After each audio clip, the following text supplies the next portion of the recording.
ఆచి చికెన్ మసాలా. నమస్తే, తెలుగు న్యూస్కి స్వాగతం. తమిళనాడులో అధికారాన్ని ఏర్పాటు చేయడానికి, ప్రభుత్వాన్ని ఏర్పాటు చేయడానికి మూడోసారి విజయ్ గవర్నర్ని కలవాల్సి వస్తుంది.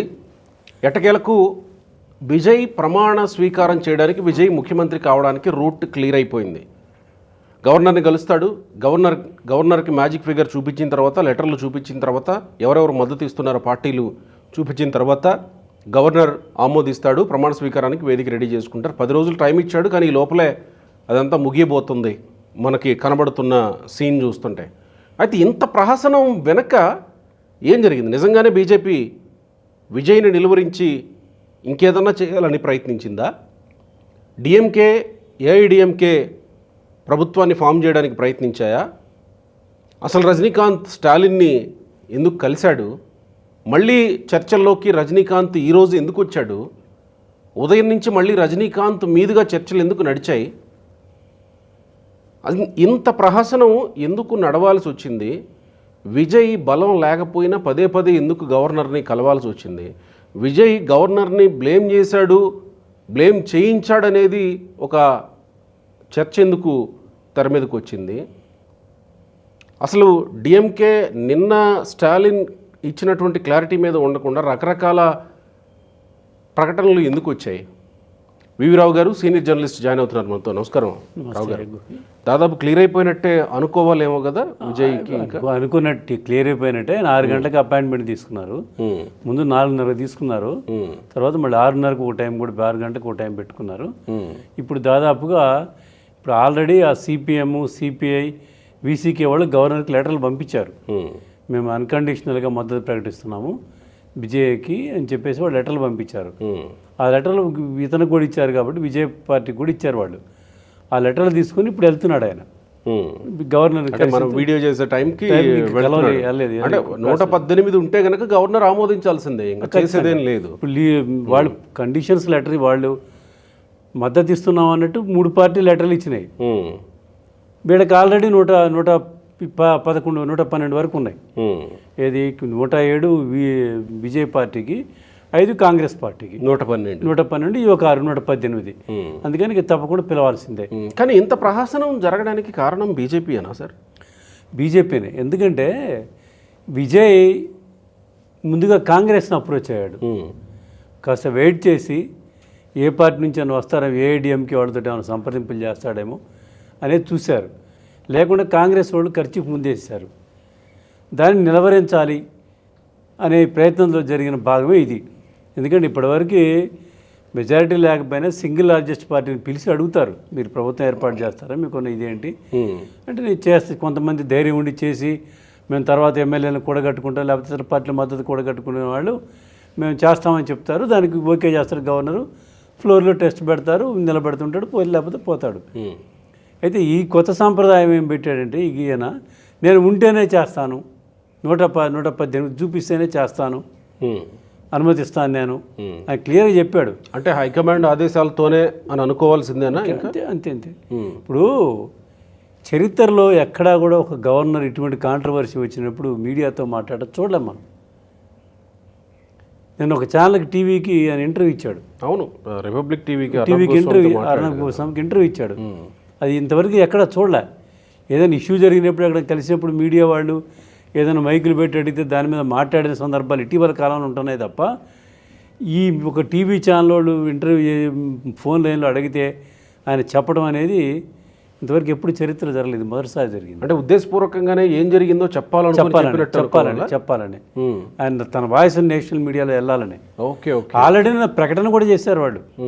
ఏది governor office, Lok Bhavan office, Lok Bhavan governor office వాళ్ళు ప్రకటన కూడా చేశారు. ఇలా వచ్చి అడిగాడు, మెజారిటీ ఉంటేనే అనుమతిస్తామని చెప్పేసి చెప్పాము అని చెప్పారు. అంతవరకు సరిపోద్ది. కానీ టీవీలకు ఇంటర్వ్యూ ఇచ్చే పరిస్థితి వరకు పోవడం అంటే అది మోటివేటెడ్. మొదటిసారి నాకు తెలిసి మొదటిసారి. ఇప్పుడు గతంలో కూడా ఇదే తమిళనాడులో ఇంతకుముందు మన రాష్ట్రానికి చెందిన విద్యాసాగర్ గారు ఆ గవర్నర్గా ఉన్నప్పుడు శశికళని ప్రమాణ స్వీకారం చేయించడానికి ఆమోదించలే ఆయన. మెజారిటీ ఉంది శశికళకి, ఆయన ఆమె మీద కేసులు ఉన్నాయి, ఆమెను అనుమతించడానికి పక్కన పెట్టాడు. 2-3 రోజుల్లో కేసులో ఆమెకి ఎలా శిక్ష పడిపోయింది. అంటే బీజేపీ అక్కడ నిలవరిస్తుంది, తన మార్గం చూపించుకోవడానికి ప్రయత్నం చేస్తుంది. ఇవాళ కమ్యూనిస్ట్ పార్టీలు మద్దతు ప్రకటించడం కూడా అందుకే. ఓకే స్టాలిన్ని ఒప్పించి ఇవాళ మనం చేయకపోతే మళ్ళీ గందరగోళం వెళ్ళిపోద్ది రాష్ట్రంలో. ఓ ప్రజాస్వామ్యాన్ని పరిరక్షించాలంటే మనం పోవాలి, అందుకే మేము వెళ్ళి మద్దతు ప్రకటిస్తాము, మద్దతు ప్రకటించి విధానపర అన్కండిషనల్కి ఇస్తున్నాము, భవిష్యత్తులో ప్రజా వ్యతిరేక నిర్ణయాలు తీసుకున్నప్పుడు పరిశీలిస్తాం, మీతో పోరాటం చేస్తాం. మరి ఎందుకు ఇన్ని రోజుల పాటు ఆలోచించాల్సి వచ్చింది? దాదాపు నిన్నటి నుంచి జరుగుతున్న ఈ ప్రహసనాల్లో ఎందుకు కమ్యూనిస్ట్ పార్టీలు? వాళ్ళకు ఒక పద్ధతి ఉంటుంది కదా, వాళ్ళని వీళ్ళు అడగటము, వాళ్ళ కమిటీ ఒకటి ఉంటుంది, ఆ కమిటీలో మొత్తం అభిప్రాయాలు సేకరించి నిర్ణయం తీసుకోవాల్సి ఉంటుంది. ఎవరో బూర్జువా పార్టీ లాగానో ఈ పార్టీ లాగానో వాళ్ళ అధ్యక్షుడు చెప్పింది మిగతా పాటించేటువంటి పద్ధతి ఉండదు వాళ్ళకి. వాళ్ళకు ఉన్నటువంటి 20 మందో 30 మందో 40 మందో కమిటీ అంతా కూర్చొని ఆ కమిటీలో మెజారిటీ వాళ్ళు ఆమోదిస్తేనే అది అమలు జరుగుతుంది. అయితే వాళ్ళు నిన్ననే ఇన్ఫార్మల్గా చెప్పేశారు, ఇండికేషన్ ఇచ్చేశారు. దానికి అనుగుణంగానే వీసీకే పార్టీ కూడా లెఫ్ట్ పార్టీలు ఏ నిర్ణయం అయితే తీసుకుంటాయో అదే నిర్ణయం మేము తీసుకుంటాం. కానీ నిన్న లెఫ్ట్ పార్టీలు మద్దతు ఇవ్వటం లేదు అని ప్రకటన చేశాయి కదా. లేదు ఇవ్వటం లేదని చెప్పలా, మీడియాలో అంతా అదే ఇవ్వడం లేదని చెప్పలే, వాళ్ళు ఇవ్వడం లేదని చెప్పలా. రేపు మా పార్టీ మీటింగ్ జరుగుతుంది. నిన్న స్టాలిన్ దగ్గర డిఎంకే కూటమిలో మీటింగ్ జరిగింది. ఆ కూటమి మీటింగ్ జరిగిన తర్వాత అడిగితే రేపు మా పార్టీ మీటింగ్ మా పార్టీలో నిర్ణయం చేసిన తర్వాత ప్రకటిస్తాం మేము మా అభిప్రాయాన్ని చెప్పారు వాళ్ళు. అయితే సిపిఐ నాయకులు ఎక్కడో ఒక చోట అన్నట్టున్నారు మేము మద్దతు ఇస్తామని. వీసీకే వాళ్ళు కూడా మిచ్చే ఆలోచన ఉందన్నారు, అంతే తప్ప అఫీషియల్గా ఇవాళ ప్రకటించారు. ఓకే, రజనీకాంత్ పాత్ర ఏమన్నా ఉన్నట్టే అనుకోవాలా? నిన్న మనం మాట్లాడాము. జనరల్గా ఉన్నది ఏంటంటే డిఎంకే తోటి మొదటి నుంచి కూడా రజనీకాంత్కి ఒక అనుబంధం ఉంది. అది పార్టీ పెట్టే విషయంలో కానివ్వండి, ఇంకో దాంట్లో కానీ గత అనేక సందర్భాల్లో కూడా ఈ డిఎంకే తోటి అలై అవుతుంటాడు ఆయన. అదేండి బీజేపీతో ఉంటాడు రజనీకాంత్ అనేది కదా ప్రచారం జరిగింది. అంటే ఆయన ప్రధానమంత్రి ఎవరున్నా వాళ్ళతోటి ఇదిగానే ఉంటాడు, అంతే తప్ప ఎవరితో ఘర్షణలు పడేటువంటి తత్వం అతను కాదు. అందుకని విజయ్ కూడా ఆయన ట్వీట్ చేశాడు, కంగ్రాచులేషన్ చేస్తూ ట్వీట్ చేశాడు ఇది రజనీకాంత్ గారు. ఇప్పుడు అది మొన్న అప్లై చేశాడు. అంటే కేవలం ఇన్ఫార్మల్గా అతను కలిసి రావడమే తప్ప. అంటే ఈ రోజు మళ్ళీ మొదలయ్యాయి కదా చర్చలు, డిఎంకే ఏఐడిఎంకే కలవబోతున్నాయి, రజనీకాంత్ చెప్తాను. కరుణానిధి డిఎంకే వాళ్ళు ఒక ప్రకటన చేశారు, ఆయన ప్రభుత్వం ఏర్పాటు చేయకపోతే మా వైఖరి చెప్తాం, మేము సెకండ్ లార్జెస్ట్ పార్టీగా మా వరకు వచ్చినప్పుడు మేము ఆలోచిస్తాం ఏం చేయాలనేది అన్నారు. దాంతో అనేక చిలవల పొలవలుగా ఇది అయిపోయినాయి. అంటే ఒకటి ఉంటుంది గోపి గారు, రాజకీయాల్లో శాశ్వత శత్రువులు ఉండరు, శాశ్వత మిత్రులు ఉండరు. అవును కదా. ఇప్పుడు ఇంత చెప్తున్నాం మనం. 2014 ఎన్నికలైన తర్వాత మోడీ ప్రధానమంత్రి అయిన తర్వాత కరుణానిధిని కలిశాడు వెళ్ళి. ఇంత కాంగ్రెస్ తోటి ఉంటున్న కరుణానిధిని కలిశాడు ఆయన. కలిసిన తర్వాతనే వాళ్ళు 2G స్పెక్ట్రమ్ కేసు ఇవన్నీ తర్వాత ఏమైనా మనం చూస్తున్నాం. అందుకని రాజకీయాల్లో ఎవరు శాశ్వతంగా మిత్రులు ఉండరు, శాశ్వతంగా శత్రువులు ఉండరు. ఇప్పుడు నిన్నటి నుంచి ఏంటి, తమిళ పార్టీలు, తమిళ సంస్కృతి, ఈ ద్రవిడ పార్టీలు ఇవి ఇంకొకరిని రానిస్తాయా, విజయం రానివ్వవు కదా, ఆపు చేస్తాయి కదా అంటే పరిస్థితులు అనుకూలించినప్పుడు ఆపు చేస్తాయి. మరి నిన్నటి జరిగిన సంఘటనలు కూడా ఏఐడిఎంకే నుంచి షణ్ముఖం నేతృత్వంలో 10 మంది 15 మందో విజయ్తో సంప్రదించారని. అయితే ఇక్కడ విజయ్ పార్టీలో కొన్ని విధానపరమైన నిర్ణయాలు తీసుకోవడం కానీ, వ్యూహాలు అనుసరించడంలో కానీ, సమయానుకూలంగా నిర్ణయాలు తీసుకునేటువంటి శక్తి సామర్థ్యాలు లేనట్టు మనకు కనిపిస్తుంది.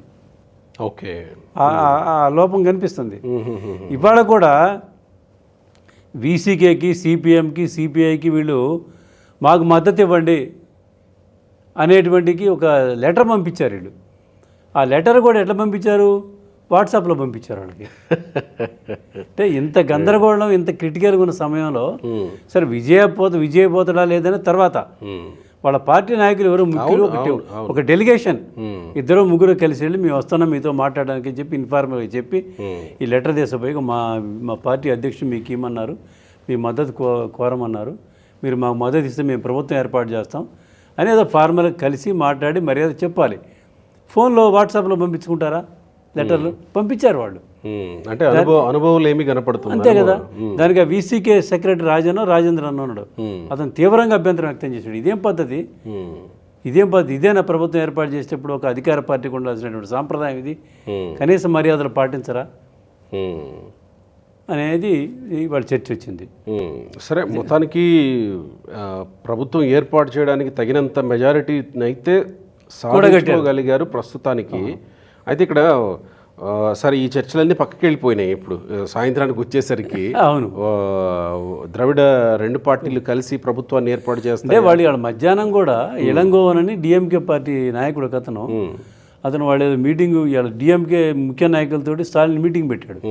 మీటింగ్ అయిపోయిన తర్వాత మీడియా వాళ్ళంతా ఏమిటి అని చెప్తే వాళ్ళు చెప్పారు, 10వ తారీఖు వరకు గడువు ఇచ్చాడు కదా గవర్నరు, 10 లోపు చేసుకోవాలి కదా అతను, చేసుకోకపోతే ఏంటో మేము చెప్తాం మా వైఖరి అన్నాడు. అంతే తప్ప తోసిపుచ్చలే. ఏది ఏఐడిఎంకేతో మేము కలము, సెకండ్ ఆప్షన్ ఉంది, మీ ప్రభుత్వాన్ని ఏర్పాటు చేస్తాము అనే విషయాన్ని వాళ్ళు ఎక్కడ ఖండించలే. ఆ ఆప్షన్ పెట్టుకున్నారు, ఆఫర్ పెట్టుకున్నట్టే మాట్లాడారు వాళ్ళు. అందుకని అనుమానాలు, మీడియాలో చర్చలు ఇవన్నీ. సో వన్స్ విజయ్ ప్రభుత్వాన్ని ఏర్పాటు చేసిన తర్వాత మొదటి నుంచి చర్చ జరిగింది ఏంటి, ఏడీఎంకే నేతలు రావడానికి సిద్ధంగా ఉన్నారని కదా. వాళ్ళ పరిస్థితి ఏంటి అంటే, ప్రభుత్వం ఏర్పాటు చేసేంత వరకు అయితే ఆపగలరేమో, తర్వాత ఆపలేరు కదా. ఆపలేరు. అయితే ఇక్కడ ఇంకోటి ఉంటుందండి, విజయ్ ప్రభుత్వాన్ని ఏర్పాటు చేయడంతో ఇళ్ళకి కానీ పండగ కాదు. అదైతే వాస్తవమే, ఇళ్ళకి కానీ పండగ కాదు. ఏదో మనకి సామెత ఉంటుంది కదా చిరంజీవి గారి సినిమాలో, in front of crocodile festival లాగా ఆయన ప్రభుత్వం ఏర్పాటు చేసి ఆయన సీట్లో కూర్చున్న దగ్గర నుంచి హాట్ సిటీ అది. డే 1 నుంచి హాట్ సిటీ అది. ఎందుకంటే బొటాబొటికి ఉన్నటువంటి మెజారిటీ, ఏ తప్పుడు నిర్ణయం తీసుకున్న వాళ్ళు, ఇంకో కమ్యూనిస్ట్ పార్టీలు ఇంకో మాట కూడా ఉన్నాయి, మతతత్వ శక్తులతో నువ్వు ఏమాత్రం కలిసిపోయినా ఓకే మేము పరిశీలిస్తాం నీ మద్దతుని. అంటే బీజేపీతో ఏమాత్రం ఎలా అయినా మేము ఊరుకోం అన్నట్టు వాళ్ళు చెప్తున్నారు. అంటే వాళ్ళ విధానం వాళ్ళు చెప్తున్నారు. అంటే ప్రస్తుతానికి విజయ్కి అలా అవ్వాల్సిన అవసరం లేకపోయినా కనీసం కేంద్ర ప్రభుత్వంతో సఖ్యత అయితే అంటే పార్టీ పరంగా ఉండేటువంటి ఈ మామూలు ప్రభుత్వాల పరంగా రాష్ట్ర ప్రభుత్వం, కేంద్ర ప్రభుత్వం, కేంద్ర ప్రభుత్వం, రాష్ట్ర ఇక్కడ చూస్తున్నాం కదా మన తెలంగాణలో ఎంత మంచి బడే బాయ్ చోటా బాయ్ అని అంటున్నా కూడా నేను కలుస్తాను, మీరు ఏ బాయ్ అన్నా నేను 10 సార్లు కలుస్తాను, ఇంకో 10 సార్లు కలుస్తాను, ప్రధానమంత్రి ఆయన నిధులు ఇవ్వాలి, మాకు తెచ్చుకోవాలని ఆయన చెప్తున్నాడు. అదే విధానం చెప్తారు. అయితే ఇక్కడ ఇంకో చెప్పేది ఏంటంటే, విజయ్కి దాదాపు 40,000 కోట్ల అదనపు హామీలు ఇచ్చాడు ఆయన. ఆయన ఇచ్చిన హామీలు అమలు చేయాలంటే సుమారు 40-45,000 కోట్లు భారం పడబోతుంది. ఇందులో ఏ ఒక్కటి చేయకపోయినా ఈ కమ్యూనిస్ట్ పార్టీ ఉరుకు మేడం మీద కత్తి ఊతూనే ఉంటుంది. ఇతను చేయడానికి ఆర్థిక సమస్యలు ఉంటాయి, అందుకని ఇవన్నీ ఉంటాయి. ఇక ఆయన ఏమైనా ఆ షణ్ముఖం లాంటి వాళ్ళని పట్టుకొని ఓ 10 మందిలో 15 మందిలో అక్కడి నుంచి తెచ్చుకొని పెట్టుకుంటే తప్ప ఓకే దినదిన గండ నూరేళ్ళ అయితే విజయ్కి ఏర్పడుతుంది. అంటే అంతకంటే ముందు హామీల దాకా వెళ్ళబోయే ముందు అసలు ఇప్పుడు పార్టీలోకి వస్తున్న వీళ్ళని కాపాడుకోవటమే పెద్ద సమస్య కదా. అంటే ప్రభుత్వాన్ని వీళ్ళని కాపాడుకోవటం అంటే ప్రభుత్వాన్ని కాపాడుకోవడం అన్నట్టే. అంటే వీళ్ళకేంటి మంత్రులా, లేకపోతే వీళ్ళు ఆఫర్ చేశారు, వీళ్ళని సాటిస్ఫై చేయటం ఏంటి? విజయ్ ఆఫర్ చేశాడు కమ్యూనిస్ట్ పార్టీలకి, 2 కమ్యూనిస్ట్ పార్టీలకి 2, వీసీకేకి 1, 3 మంత్రి పదవులు, కాంగ్రెస్కి 2 మంత్రి పదవులు, 5 మంత్రి పదవులు వాళ్ళకి ఇస్తానని చెప్పాడు. అయితే ఆ 2 కమ్యూనిస్ట్ పార్టీలు తిరస్కరించినాయి. మాకు నీ మంత్రి పదవులు ఏమక్కర్లేదు, నువ్వు ఇచ్చిన హామీలు అమలు చేస్తే చాలు, మంత్రి పదవులు కూడా వద్దన్నారు వాళ్ళు. అవును, అంటే వాళ్ళు జనరల్గా కూడా ఎక్కడ కూడా వాళ్ళ విధానం కూడా ఏంటంటే, కమ్యూనిస్ట్ పార్టీ అన్న కొన్ని సందర్భాల్లో ప్రభుత్వాలు చేరింది, కానీ సిపిఎం వాళ్ళు ఎక్కడ ప్రభుత్వాల్లో చేరలే. మైనార్టీలో ఉన్నప్పుడు వాళ్ళు ప్రీ పోల్ ఎలక్షన్లో ఉన్నప్పుడు కూడా చేరలే. గతంలో జ్యోతిబాస్కి ప్రధానమంత్రి అయ్యే అవకాశం వచ్చినా కూడా వాళ్ళు మేము వద్దన్నారు. వాళ్ళు తెలంగాణలో కూడా ప్రీ పోల్ అలయన్సే కదా కమ్యూనిస్టులతోటి, మంత్రివర్గంలో లేడు. వీళ్ళు ఇస్తామా లేదు, వాళ్ళు తీసుకోలేదు. మరి ఇస్తామంటే ఉండేది పరిస్థితి, కానీ వీళ్ళు ఇస్తామని లేదు, వాళ్ళు తీసుకోలేదు, వాళ్ళు చేరలేదు ప్రభుత్వంలో. అంటే వీళ్ళు చెప్పిన మాటలు, మాకు మంత్రి పదవులు అక్కర్లేదు అంటే, వాళ్ళు కూడా ఎప్పుడేది ప్రభుత్వం ప్రజా వ్యతిరేక నిర్ణయాలు తీసుకుంటే అప్పుడే చేతులు ఎత్తేసే పరిస్థితి ఉంటుంది. ఏ రోజైనా కమ్యూనిస్ట్ పార్టీలు ఈ విజయ్ని ఆడుకుంటాయి, విజయ్ తోటి ఇది చేస్తాయి, విజయ్కి వాళ్ళతో ఎప్పుడు కూడా చెరుకు బల్లెం పక్కన ఉన్నట్టే ఉంటుంది. మరి ఏడీఎంకే పార్టీ పరిస్థితి ఏంటి సార్? డిఎంకే కాంగ్రెస్ బయటకు ఇక ప్రభుత్వం ఏర్పాటైన తర్వాత, ఇప్పుడు ఈ ప్రభుత్వం విజయ్ ప్రభుత్వం ఏర్పాటైన తర్వాత ఇక ఆయన వేసినటువంటి పాచికలు, ఆయన ప్రయోగించేటువంటి ఇవి వ్యూహాలు ఏమైనా ఫలించి, ఇప్పుడు ఆ షణ్ముఖం లాంటి వాళ్ళు ఎవరు చెప్తున్నారు కదా 10 మంది 15 మంది వచ్చే అవకాశం ఉన్నాయని, వాళ్ళంతా ఏమన్నా వస్తే ఈయన సేఫ్గా ఉంటాడు. వాళ్ళకి ఏదో తాయిలాలు వ్యవహారం నడపాలి. ఇవన్నీ నడపాలంటే కూడా ఒక వ్యూహకర్తలు ఉండాలి ఆయన పార్టీకి. మరి ఇప్పుడు స్టాలిన్ డిఎంకే పార్టీ కాంగ్రెస్ నుంచి దూరం జరిగిపోయి ఎన్డీఏల నుంచి కూడా ఇండి కూటమిలో నుంచి కూడా బయటకు వచ్చేసి, అంటే ఈ చర్య వల్ల, తమిళనాడులో ఏర్పాటైన ఈ చర్య వల్ల బయటకు వచ్చేసింది అని అంటే, ఇది సరే విజయ్ పార్టీ వరకు సస్టైన్ కాగలుగుతుంది. కాంగ్రెస్ పార్టీకి ఎలాంటి నష్టం అవుతుంది జాతీయ రాజకీయాల్లో ఈ పరిస్థితి? నష్టం కలిగిస్తుందా? అసలు ఆ పార్టీ ఆ వ్యూహంలో ఉన్నదా? అప్పుడు మేము బతకాలి, ఈ దేశంలో మేము రాజ్యాధికారానికి రావాలి అనేటువంటి వ్యూహంలో కనిపిస్తుందా మనకి ఆ పార్టీ? అయితే ఇంకా చర్చ అట్లేం కనిపించట్లేదు. ఎందుకంటే నేను అనేది, వాళ్ళు ఈ ఎన్నికల్లోనే కేరళలో కానీ బెంగాల్లో కానీ వాళ్ళు అనుసరించినటువంటి వైఖరి, వాళ్ళు చేసినటువంటి విమర్శలు, మోడీను విజయన్ ఒకటే అని చెప్పేసి అనేటువంటి స్థాయికి వెళ్ళారంటే వాళ్ళు, ఇక వాళ్ళు ఎట్లా ఇది చేస్తారు? రైట్. వాళ్ళని కూడా మెచ్యూరిటీ ఉన్నట్టు కనిపించట్లే రాహుల్ గాంధీకి కూడా. అతనేదో తిరుగుతున్నాడు, మాట్లాడుతున్నాడు, పోతున్నాడు తప్ప ఆ పార్టీని అధికారంలో తీసుకురావాలా, దీన్ని బతికించాలనేటువంటి ఆలోచనలు కనిపించట్లే ఆయన వ్యవహారం చూస్తే. అది పవన్ కళ్యాణ్ లాంటి వాళ్ళు ఎన్డీఏలో చేరమని ముందే సలహాలు ఇచ్చారు కదా. ఇప్పుడు పోస్ట్ ఎలక్షన్స్, ప్రభుత్వం ఏర్పాటు చేశాక ఏమన్నా విజయ్ అలాంటి ఆలోచనలు చేయడానికి అవకాశం ఉంటుందని అనుకోవచ్చా? నీకు అలాంటి స్థిరమైన ప్రభుత్వాన్ని ఏర్పాటు చేసుకో. ఎందుకంటే అలాంటి ఆలోచనలు చేస్తే ఇన్ని రోజులు ఆగేది కాదు వ్యవహారం. ఎప్పుడు ఏఐడిఎంకి వాళ్ళతో మాట్లాడి వాళ్ళతో కలిసి ప్రభుత్వం ఏర్పాటు చేస్తామను, లేకపోతే మాకు మద్దతు ఉండమను, బయట నుంచి మద్దతు ఇవ్వమని జరిగేది. అంటే ఒక్కటి సార్, ఇక్కడ జగన్మోహన్ రెడ్డి 151 సీట్లతోటి బంపర్ మెజారిటీతో గెలిచాడు. అప్పుడు జగన్మోహన్ రెడ్డి ఢిల్లీలో ప్రెస్ మీట్లో మాట్లాడింది ఏంటి? బీజేపీకి ఇంత మ్యాండేట్ రాదనుకున్నాం, ఇంత మ్యాండేట్ రాకపోయి ఉంటే మనం మెడలో ఉంచేవాళ్ళం, ఇంత మ్యాండేట్ వచ్చింది, మనం ఏమి అడగలేకపోతున్నాం, ప్లీజ్ అని అడగటం తప్ప మనం చేసేదేం లేదు అని మాట్లాడుతూ వచ్చాడనమాట. సో విజయ్కి కూడా జగన్మోహన్ రెడ్డి లాగే ఏమన్నా తత్వం బోధపడే అవకాశం ఉంటుందా అనేది నా ప్రశ్న అనమాట. జగన్మోహన్ రెడ్డికి విజయ్కి పూర్తి భిన్నం. జగన్మోహన్ రెడ్డి పరిస్థితి వేరు.